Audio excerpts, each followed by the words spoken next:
ningependa kwa kipekee nitambue pia uwepo wa mkurugenzi kutoka Azam Media, kakaangu Patrick Kaimele, mdhamini wetu, lakini mtu muhimu sana katika maendeleo ya taifa letu katika eneo la football.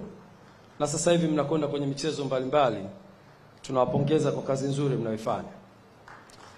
Lakini pia nitambue uwepo wa mwenyekiti wetu wa mkoa wa Dar es Salaam DRFA, kakaangu Nyambaya. Nakushukuru sana kwa uwepo wako. Shafi Dauda, nikushukuru sana. Umehudhuria katika tukio muhimu sana ambalo ni la kihistoria. Saidiu Mandingo, tunakushukuru pia kwa uwepo wapo. Ndugu zangu kutoka Aga Khan, Olais, karibu sana. Lakini kwa kipekee nitambue viongozi mbalimbali ambao wote wametambulishwa. Sunday, can you please, you and your team, please, can you stand? Jamani, hawa pia ni wageni wetu, na wageni hawa maalum wametoka China, na baada ya muda mfupi tutaona kazi gani imewaleta hapa. You can sit. Ndugu wa Tanzania kwa ujumla wetu, tunayo furaha siku ya leo kukutana hapa kwa ajili ya kuandika historia kubwa.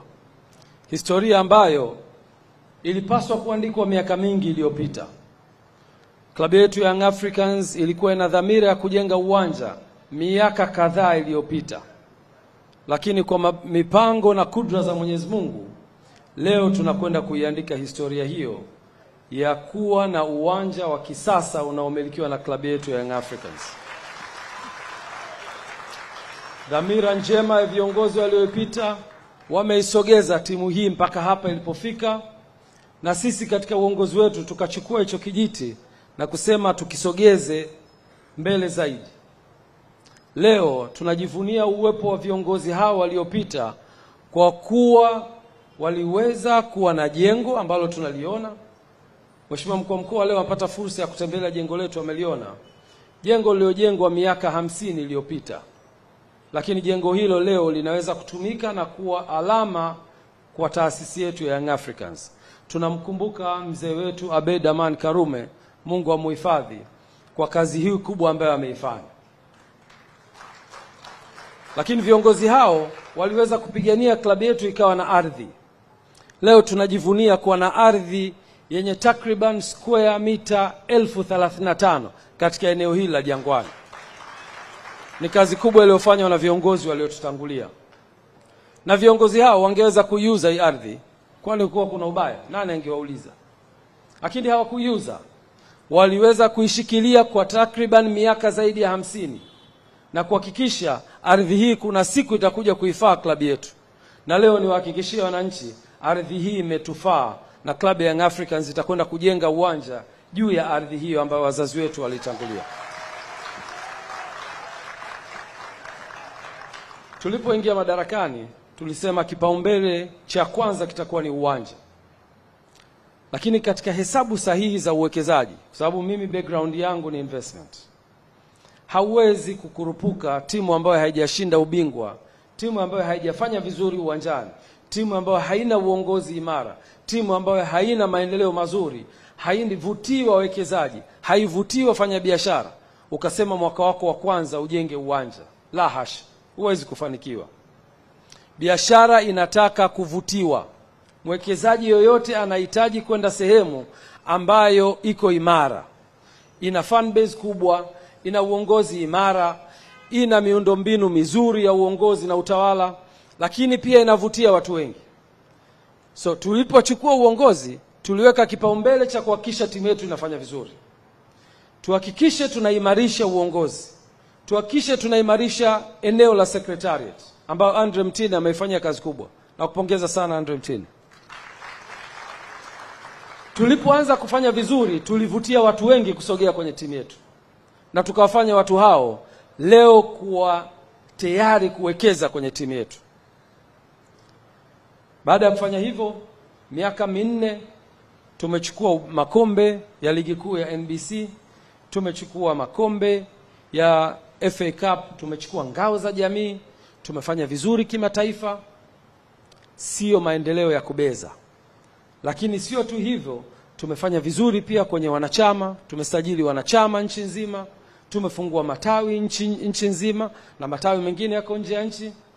Na hivi sasa tunaelekea sasa kuwavutia watu wengi kuja kwenye klabu yetu, na watu hao watakuwa tayari kuwekeza. Moja katika uthibitisho wa uwekezaji huo, miezi michache iliyopita klabu ya Yanga ilitangaza nafasi za uwekezaji kwenye ujenzi wa uwanja. Taasisi mbalimbali zikaomba, na mwishoni secretariat ikapokea maombi hayo na kuyachuja, na finally kupata majina machache yaliyoletwa kwenye Excom, na tukachukua fursa hiyo kama viongozi wa Excom kuweza kuchambua taasisi hizo ili kumpata aliyekuwa bora ambaye anaweza kutusaidia kwenye eneo la uwekezaji wa uwanja. Hapo ndipo tulipoangukia kwenye mikono ya GSM Group. Tuwapige makofi tafadhali.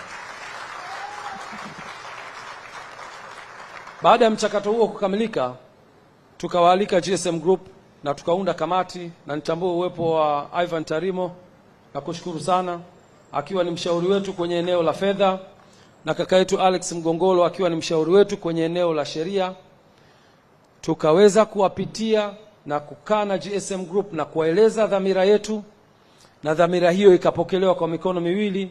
Ndipo hapo GSM Group kwa kushirikiana na taasisi yetu ya Yanga tukaweza kutengeneza kamiti ambayo ikaanza kufanya design ya uwanja wetu, na leo mmeona wageni wetu ambao wamekuja hapa wamefanya kazi kubwa sana ya kudesign uwanja ili kuweza kufikia malengo ya kwetu kama Club Young Africans, lakini pia malengo ya wawekezaji wetu ambao ni GSM Group.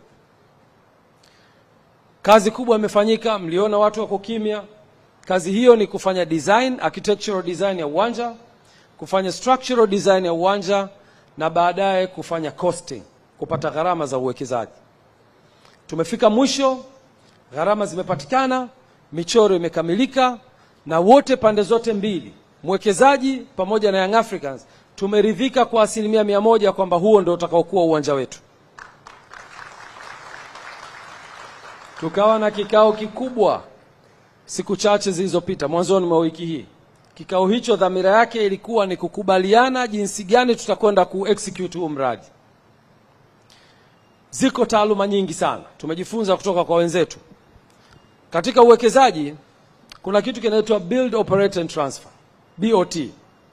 Unaweza ukajenga, ukai-operate na ukafanya transfer. Ni mfumo mmoja wapo wa uwekezaji kwenye viwanja na kwenye miradi mbalimbali.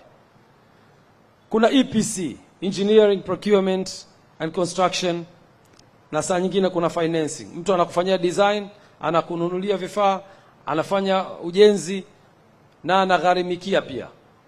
EPC financing ni sehemu mojawapo ya uwekezaji ambayo inaweza kufanya kazi. Lakini uongozi wenu wa Club Young Africans umetathmini njia zote hizo na kuona kuna njia ambayo inaweza kutufaa zaidi na sio hizo ambazo nimezitaja. Na njia yenyewe ni partnership katika uwekezaji. Tukakubaliana modality ambayo ni sahihi baada ya kupitia modality nyingi, na model ambayo tumekuja nayo ni model ya partnership. Model ambayo itamfanya Young Africans ambaye ana uwanja kusubmit uwanja wake kwenye mradi, na kumfanya GSM Group ambaye ana uwezo wa kifedha kuleta fedha za ujenzi wa uwanja.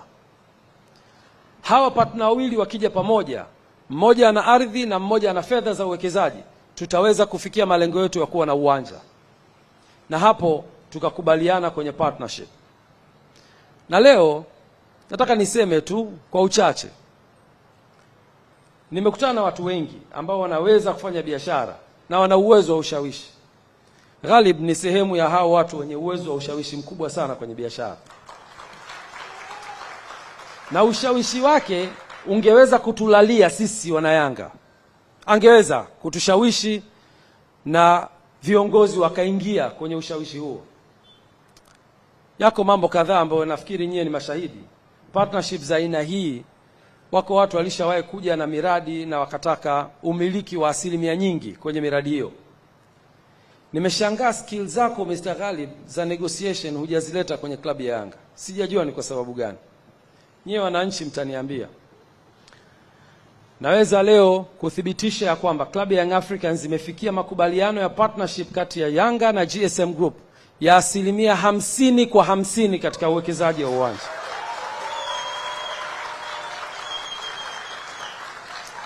Mtanielewa nikisema kwa nini skills hiyo ya kwako ya ushawishi hujaitumia kwenye Yanga. Ni kwa sababu ya dhamira yako njema uliyokuwa nayo kwenye klabu hii. Leo Mr. Ghalib angekuwa ni mtu wa tamaa, angeweza kusema nataka 80% kwa 20. Na kwa sababu fedha yake ni kubwa inayokwenda kujenga uwanja, tusingeweza kumkatalia. Kwa sababu tunayo shauku ya kuwa na uwanja na tunayo hamu ya wanachama wetu kupata hiyo nafasi ya kumiliki uwanja wao. Na sisi kama Yanga tukiwa hatuna fedha, tungeweza kuingia kwenye huo mtego. Lakini alisema hapana, nataka tugawane 50% kwa 50. Ili klabu ya Young Africans iwe na umiliki wake na mimi ninayoleta fedha niwe na umiliki wangu. Angeweza kwenda na kusema nataka 51% ili niwe na sauti kwenye hiyo board. Lakini hakufanya hivyo. Leo ni kushukuru sana Mr. Ghalib. Hivyo kwa kuhabarisha umma, mradi wetu utakuwa unamilikiwa kwa 50% kutoka upande wa Young Africans na 50% kutoka GSM Group, na hii ni fair balance kabisa kwenye uwekezaji. Itatupa sisi fursa kama wanayanga kumiliki uwanja wetu na itampa fursa mwekezaji kurudisha kwenye uwekezaji ambao wanakwenda kufanya. Klabu ya Young Africans contribution yake ni ardhi kwenye uwanja huu, na kampuni ya GSM contribution yake itakuwa ni fedha za kujenga uwanja huu ambao mimi na nyie leo tutakwenda kuona uwanja huu ukiwa na quality ya juu kabisa. Kwa kusema hayo, nikushukuru sana Mr. Ghalib na GSM Group. Najua sio maamuzi yako binafsi. Kuna timu kubwa nyuma, kianza na makamu mwenyekiti na CEO. Mmefanya kazi kubwa kuhakikisha kwamba tumefikia makubaliano haya. Na ushawishi wenu pia ungeweza kuathiri. Kwa hiyo nawashukuru sana. Ushawishi wenu haujatuathiri wana Yanga. Lakini pia niwashukuru Excom yangu ambao na wenyewe wamekuwa na sisi bega kwa bega kama viongozi wa taasisi yetu kuhakikisha tunafikia malengo makubwa ya klabu yetu. Na nyie pia mngekuwa na dhamira tofauti, tusingeweza kufika hapa. Niwashukuru sana na nimshukuru sana makamu wangu Arafat Haji ambaye leo hatuko naye hapa. Yuko kwenye ibada ya haji, tumuombe Mungu ibada yake Mungu amkubalie. Amekuwa na yeye mstari wa mbele kuhakikisha tunafikia malengo haya. Kwa hiyo niwashukuru sana Excom kwa ujumla wenu na niwashukuru pia secretariat kwa kazi nzuri mnayofanya. Ndugu wana Yanga, immediately klabu yenu itakuwa na uwanja hapa katika eneo hili tulilofanya. Tungeweza kuwa na hafla kama hii tukaipeleka Serena, tukaipeleka wapi, lakini tuliona tuilete katika ardhi hii ambayo Mungu akijalia maximum miezi 18 mpaka 24 tutasimama hapa kuzindua uwanja huu wa kisasa. Kwa kusema hayo, niwashukuru sana wanayanga wote ambao mmejitoa kuja hapa kushiriki hafla hii. Niwashukuru sana wageni wetu mbalimbali. Na kwa kusema hayo, tutakuwa tayari sasa katika ratiba inayofuata.